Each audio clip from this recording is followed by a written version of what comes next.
Père et le Fils et le Saint-Esprit. Amen. Notre secours est dans le nom du Seigneur qui a fait les cieux et la terre. Dieu nous rassemble. Il est notre Créateur et nous vivons dans la liberté de ses enfants. Il est la paix et par lui nous pouvons vivre réconciliés les uns avec les autres. Seigneur, tu nous appelles et nous allons vers toi. Ta bonne nouvelle nous met le cœur en joie. Ta bonne nouvelle nous met le cœur en joie. Nous marchons vers ton autel où nous attend ton pardon. Répondant à ton appel, nous louons ton nom.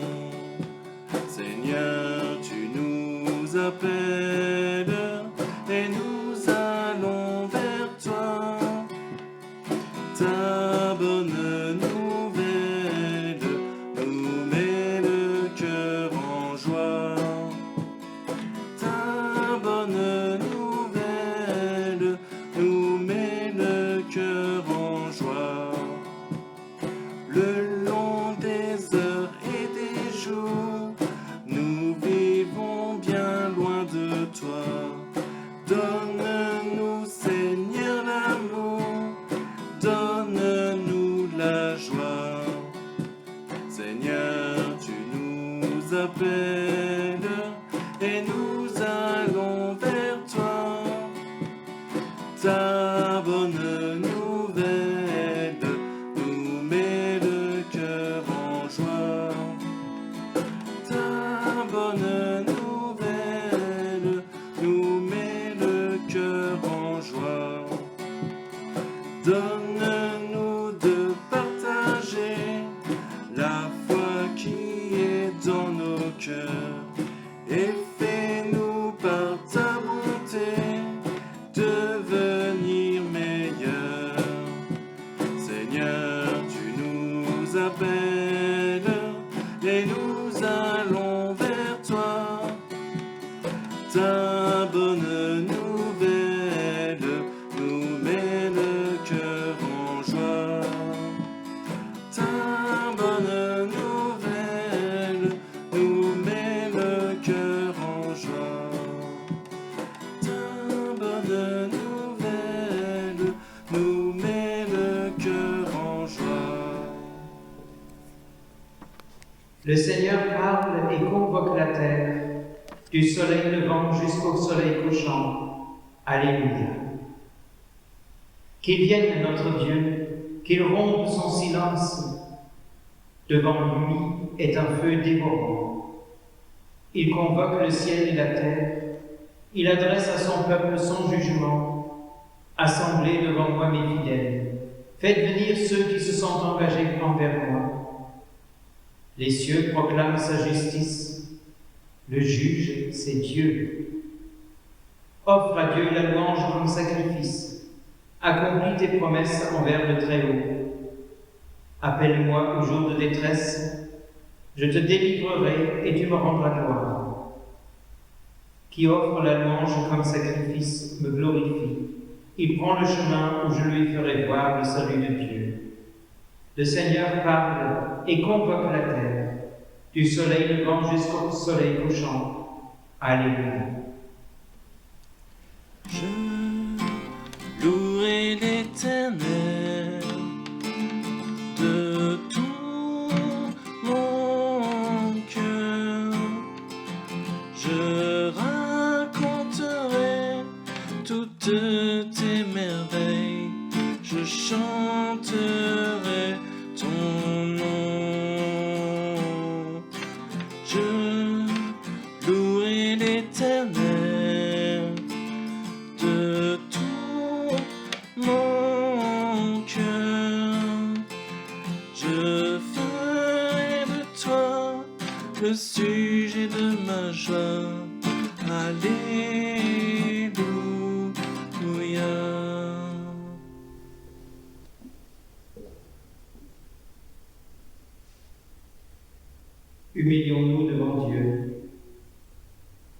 Père miséricordieux, tu nous accueilles avec nos infidélités et nos lâchetés, nos négligences et nos inconséquences. Libère-nous de nos errances, afin que nous retrouvions le chemin qui mène à toi et à la réconciliation avec les autres. Par Jésus le Christ, ton Fils, notre Sauveur. Seigneur, écoute et prends pitié. Ô Dieu, crée en moi un cœur pur. Ô Dieu, crée en moi un cœur pur. Renouvelle en moi un esprit bien disposé. Ô Dieu, crée en moi un cœur pur. Dieu vous pardonne. Il est riche en miséricorde et vous déclare: mes bontés ne sont pas épuisées, mes compassions ne sont pas achevées. Elles se renouvellent chaque matin, car inlassable est ma fidélité. Celui qui met sa confiance en Dieu et trouve sa joie en Jésus-Christ est sauvé. Magnifique est le Seigneur, tout mon cœur pour chanter Dieu. Magnifique est le Seigneur, Alléluia, Alléluia.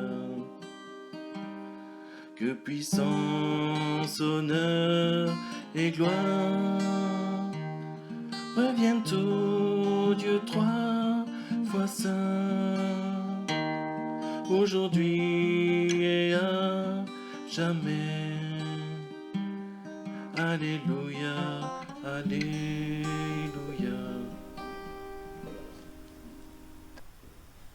Prions. Seigneur Dieu, au jour que tu as fixé, ton Fils viendra dans sa gloire. Fais-nous la grâce d'être de ceux qui veillent, de ceux qui te confessent, en parole et en acte. Ainsi nous serons pour le monde un reflet de ta présence. Nous te le demandons par Jésus-Christ, ton Fils, notre Seigneur, qui vit et qui règne avec toi, Père, et le Saint-Esprit, un seul Dieu pour les siècles des siècles. Amen.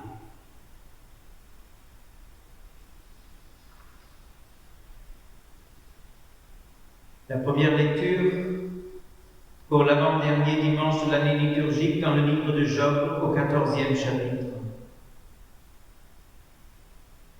L'être humain, né de la femme, sa vie est courte mais pleine d'agitation.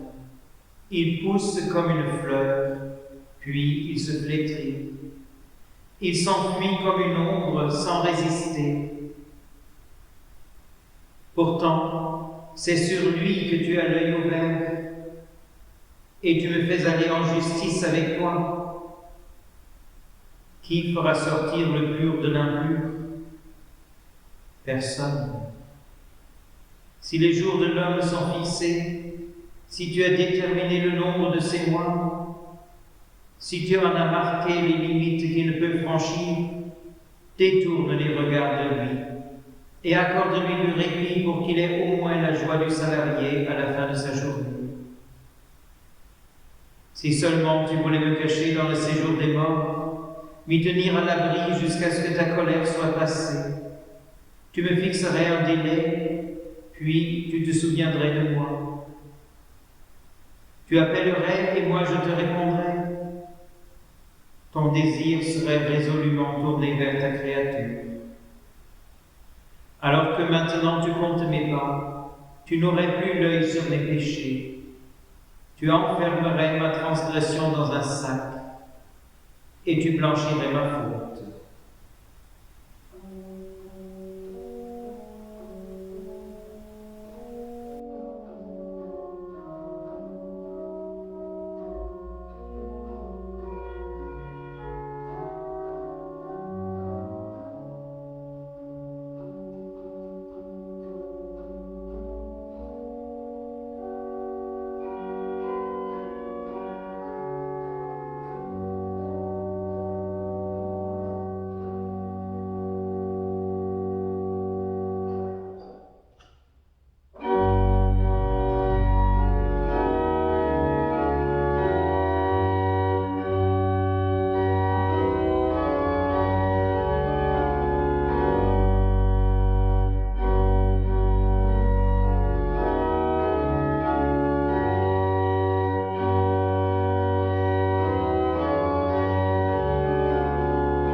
Écoutons ce qu'écrit l'apôtre Paul aux Romains au 14e chapitre.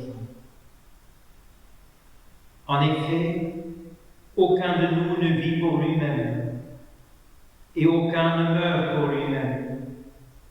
Si nous vivons, c'est pour le Seigneur que nous vivons.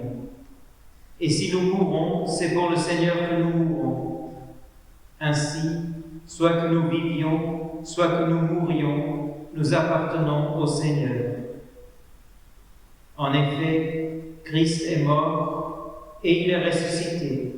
Il est revenu à la vie pour être le Seigneur des morts et des vivants. Mais toi, pourquoi juges-tu ton frère? Ou toi, pourquoi méprises-tu ton frère? Nous comparaîtrons tous, en effet, devant le tribunal de Christ, car il est écrit « Je suis vivant, dit le Seigneur. Chacun pliera le genou devant moi, et toute langue rendra gloire à Dieu. » Ainsi donc, chacun de nous rendra compte à Dieu pour lui-même. Ne nous jugeons donc plus les uns les autres, mais veillez plutôt à ne pas placer d'obstacles ou de pièges devant votre frère. Alléluia. Les paroles du Seigneur nous guident vers l'éternité. Alléluia. Alléluia, Alléluia, Alléluia, Alléluia, Alléluia,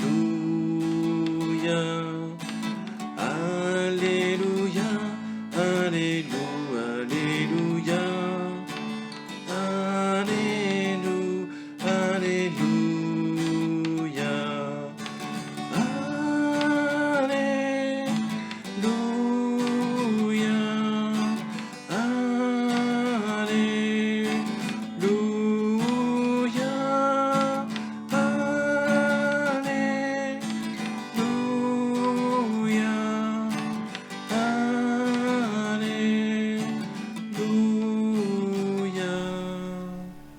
Éclairés et rassemblés par la parole de Dieu, joignons nos voix à celles de nos frères et sœurs du monde entier en affirmant notre foi.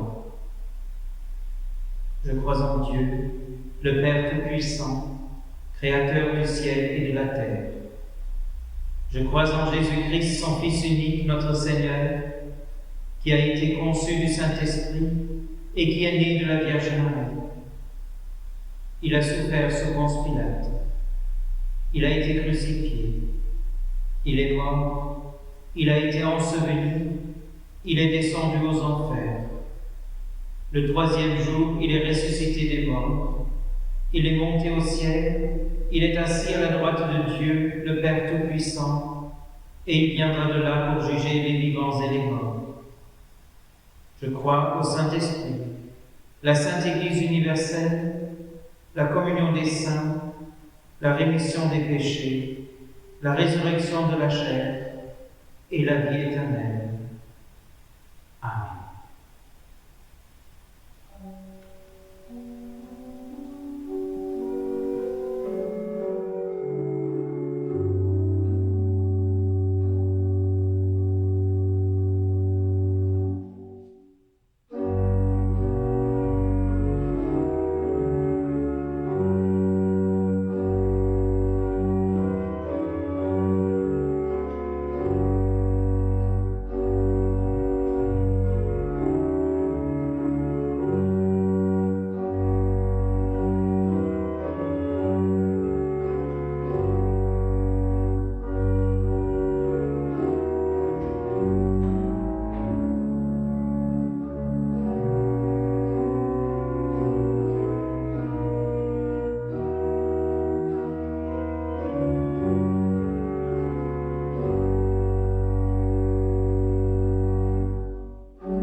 La grâce et la paix vous sont données de la part de Dieu notre Père et de notre Seigneur Jésus-Christ. Amen. Aujourd'hui, Jésus nous raconte une parabole bizarre, mais qui peut prendre une saveur très actuelle vu les événements en Amérique du Nord. Il parle d'un homme. Ce gérant d'une grande entreprise est accusé de mal faire son travail. On lui demande des comptes. Jusque-là, rien d'exceptionnel, ça arrive régulièrement. S'il y a suspicion de malversation, on examine. Et apparemment, les accusations sont fondées, l'homme se prépare au chômage. Et il sait très bien, avec ce licenciement dans son CV, il ne trouvera plus d'autre emploi. Il sait aussi que de ses mains, il ne sait rien faire. Il n'a rien d'un agriculteur. Et il est trop fier pour s'asseoir à la porte d'une église et tendre la main. Que faire donc? Il a une idée, et cette idée peut surprendre. Non seulement il ne tente pas d'ajuster son image, mais il assume pleinement d'être malhonnête. Et en plus, il rajoute une couche, en commettant une dernière fraude aux dépens de son employeur. Il réduit la dette de plusieurs grands débiteurs en falsifiant leur reconnaissance de dette, afin que désormais ils aient une dette envers lui. Qu'on ne se trompe pas, il ne s'agit pas de 3 francs 6 sous. Il s'agit de sommes énormes. Et les crédits en question ne sont pas des crédits à la consommation, mais bel et bien des crédits d'entreprise. L'un a une dette de 400 hectolitres de blé. 40 000 litres de blé. L'autre de 40 hectolitres de vin. C'est plus de 5 000 bouteilles. En falsifiant les reconnaissances de dette, notre prévenu leur fait donc des cadeaux considérables, même si ce n'est pas de sa propre poche qu'il donne. Le patron l'apprend et, aux surprises, il n'est pas fâché. Au contraire, il approuve cette tromperie. Et il dit que cet homme est bien habile, en s'assurant qu'il n'aura pas froid cet hiver. Voilà l'histoire que raconte Jésus en ajoutant « Il est bien vrai, ceux qui appartiennent à ce monde-ci sont bien plus habiles avec leurs semblables que ceux qui appartiennent à la lumière. » Mais qu'est-ce qu'il veut dire par cette histoire? Est-ce qu'il nous vante la ruse d'un tricheur et voleur? N'est-il pas dit « Tu ne voleras point » ? Bien sûr que si. Mais même le propriétaire de l'argent ne fait pas état de vol dans le récit. Alors pourquoi Jésus nous dit-il cette parabole?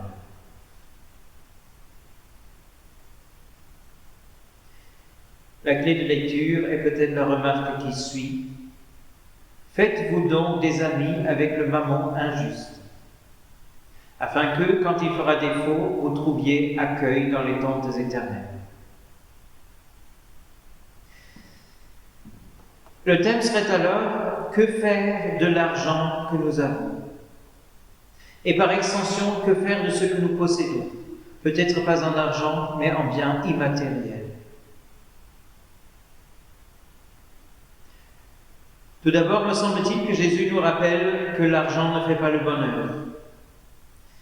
C'est une banalité, souvent rabâchée par ceux qui ne vivent pas dans le besoin, mais c'est quand même une vérité. Ce n'est pas le fait d'être riche qui rend heureux. Et de toute manière, nul n'emportera son argent au paradis, ou, comme on dit en allemand, das letzte Hemd hat keine Tasche. La chemise mortuaire n'a pas de poche. Donc, si nous disposons de quelques sommes non nécessaires à assurer notre besoin, il n'y a pas de gain à le garder jalousement. Vous connaissez peut-être le film L'Avare avec Louis de Funès. Est-ce qu'il a l'air heureux? De l'argent, dans une chaussette sous le matelas ou sur un compte. De l'argent dont nous ne nous servons pas, c'est un trésor mort. Ça ne sert à rien ni personne. Tout comme des actions boursières qui n'ont de valeur réelle qu'au moment qu'elles sont vendues. L'argent ne prend de valeur qu'au moment qu'on s'en sépare. 1 million d'euros ou de dollars sur le compte, ou même 1 000 euros en poche n'empêche pas d'avoir faim si personne ne veut nous donner du pain. Si donc déjà pour la vie quotidienne il ne s'agit pas d'avoir, mais de bien utiliser ce que nous avons entre les mains, c'est d'autant plus vrai devant Dieu où la question n'est pas « qu'est-ce que tu as ?», mais « qu'est-ce que tu en as fait ?»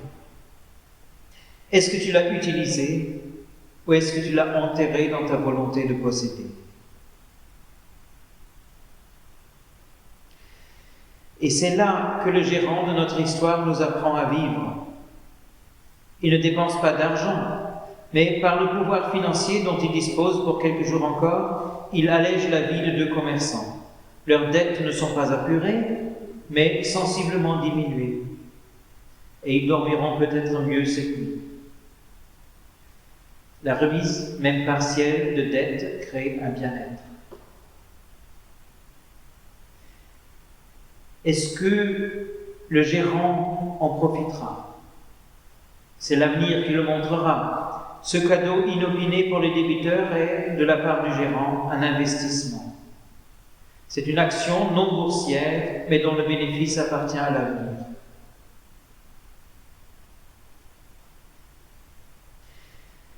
Et en quoi investissons-nous nos biens qui dépassent le besoin de base ? Qu'il s'agisse d'argent ou de savoir-faire. Est-ce que nous les mettons à disposition d'un autre pour lui faciliter la vie ou pour peut-être juste lui faire plaisir ?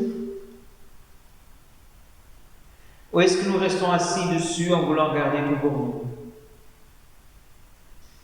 C'est une question de vie d'église. L'argent que je donne doit rester à l'ombre de mon clocher. Ou, mais c'est pour la paroisse, pas que ça parte à Strasbourg. Mais alors, tout à fait dans le raisonnement des enfants de ce monde, comme dit Jésus, si aujourd'hui votre don sert, mettons, à acheter une nouvelle sono pour l'église du village voisin, ça vous servira aussi, parce que le jour que vous y allez au culte, vous entendrez mieux ce que vous dit le pasteur. Si toutefois vous refusez d'aller dans l'église du village voisin, la décision vous appartient. Et si l'an prochain, il faudra refaire l'orgue ou la toiture de votre église, ceux du village voisin participeront également aux frais. Ça s'appelle la solidarité. Tout comme Strasbourg y participera. On peut dire que la bourse partie à Strasbourg ne reviendra pas vide. Dans toute rénovation d'église, il y a une enveloppe de Strasbourg. Et dans plein d'actions d'église aussi. Tout comme Strasbourg prend en charge la moitié de la part église du déménagement des pasteurs. C'est un investissement à moyen terme d'honorer les obligations à Strasbourg. Pensons-y. Ce n'est pas de l'argent perdu. Mais n'oublions pas que ce que je viens de dire n'est que le raisonnement à la manière des enfants de ce monde. Pour les enfants de Dieu, les choses sont différentes. Les enfants de Dieu agiront comme Dieu. Ils ne font rien de malhonnête, ils ne cherchent pas leur intérêt, ils ne s'irritent pas, ils ne soupçonnent pas le mal, ils ne se réjouissent pas de l'injustice. Oui, je l'ai pris chez Paul, dans la première épître aux Corinthiens. Mais pourquoi est-ce qu'ils agissent ainsi ? Parce qu'ils sont habités par Dieu et que Dieu est amour. En ce mois de novembre, les textes bibliques nous invitent à considérer que nos actes ont des conséquences, pour nous et pour les autres. Nous aurons à rendre des comptes comme ce gérant dont parle Jésus. Et il n'y a pas le moindre doute que personne n'échappera au verdict. Il a mal géré. Il a géré pour sa poche et non pas pour Dieu. Maintenant, reste à voir ce que nous faisons du temps qui nous reste et ce que nous faisons des biens que Dieu nous a mis entre les mains. Aujourd'hui, Jésus nous invite de prendre la perspective extérieure, comme si nous n'étions pas sauvés, comme si nous devions subir le jugement sévère et impartial. Il nous propose le modèle de cet homme qui cherche au moins à atténuer les conséquences du verdict. Peut-être même à faire que l'un ou l'autre de ceux qui l'a gratifié parle en sa faveur devant le Maître.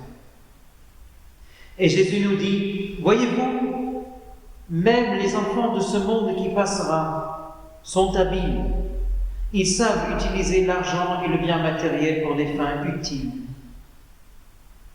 Ils savent aider l'autre, rien que dans leur propre intérêt. Ils savent que ce n'est pas une valeur en soi d'être riche.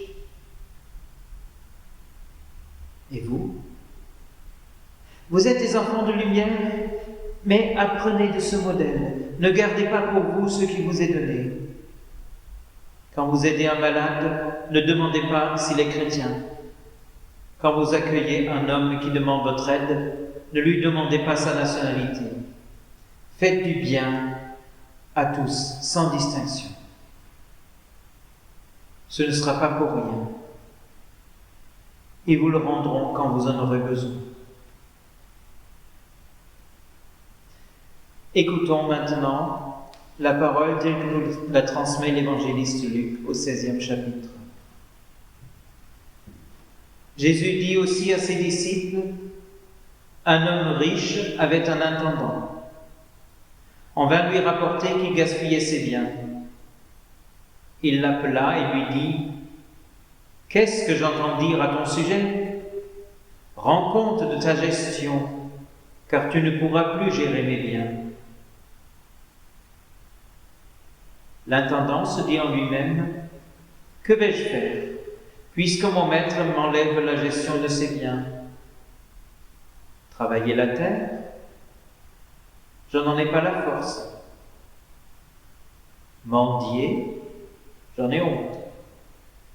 Je sais ce que je ferai pour qu'il y ait des gens qui m'accueillent chez eux quand je serai renvoyé de mon emploi. » Il fit venir chacun des débiteurs de son maître et dit au premier, « Combien dois-tu à mon maître? » « Je dois 100 tonneaux d'huile d'olive, répondit-il. Il lui dit, « Voici ton reçu, assieds-toi vite et écris 50. » Il dit ensuite à un autre, « Et toi, combien dois-tu? » « Je dois 100 mesures de blé, répondit-il. Et il lui dit, « Voici ton reçu, écris 80. » Le maître fit éloge de l'intendant malhonnête à cause de l'habileté dont il avait fait preuve. En effet, les enfants de ce monde sont plus habiles vis-à-vis de leur génération que ne le sont les enfants de la lumière. Et moi, je vous dis, faites-vous des amis avec les richesses injustes, afin qu'ils vous accueillent dans les habitations éternelles lorsqu'elles viendront à vous manquer. Que la paix de Dieu, qui dépasse toute raison humaine, garde vos cœurs et vos esprits en Jésus-Christ. Amen.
Unissons-nous dans la prière. Dieu notre Père, tu nous rassembles dans la communion de ton Église et tu nous fais vivre par ton amour. Pour que ta paix rayonne au milieu de nous, pour que ton amour libère nos vies, pour que nous persévérions dans la foi, mets en nos cœurs le désir de ton royaume. Pour l'Église, que l'Esprit Saint la garde accueillante. Pour les responsables des peuples, qu'ils aient la volonté de promouvoir la justice et la solidarité. Pour les malades, qu'ils rencontrent quelqu'un qui fasse route avec eux. Pour celles et ceux qui nous ont demandé de prier pour eux et qui prient pour nous. Pour notre pays, pour nos villages et nos villes, afin que les chrétiens y soient témoins d'espérance et artisans d'unité. Dans le silence, nous prions pour tout ce qui nous tient à cœur et que nous ne pouvons dire à haute voix.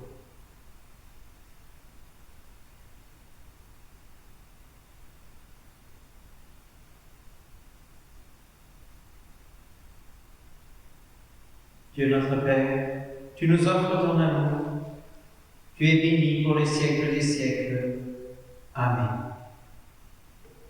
Et en communion avec les frères et sœurs du monde entier, nous te prions, notre Père qui es aux cieux, que ton nom soit sanctifié, que ton règne vienne, que ta volonté soit faite sur la terre comme au ciel.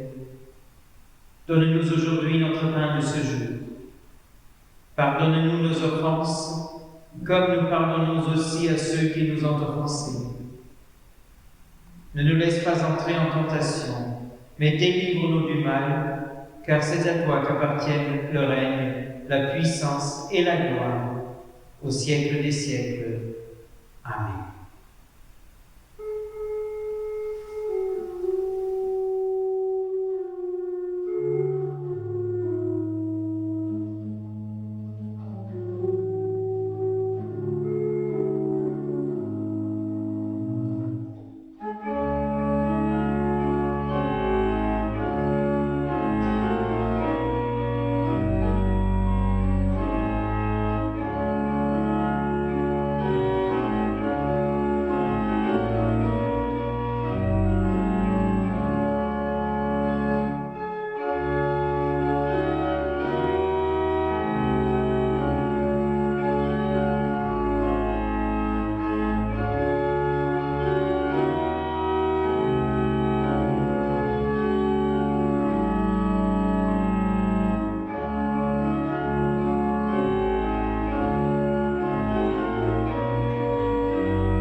Allez dans cette semaine avec la confiance du Seigneur.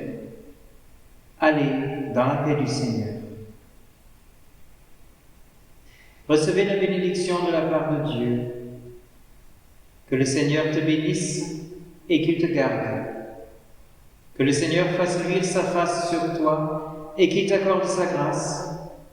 Que le Seigneur tourne sa face vers toi et qu'il te donne la paix. Qu'ainsi te bénisse Dieu, Père, Fils et Saint-Esprit, Dieu unique pour les siècles des siècles. Amen.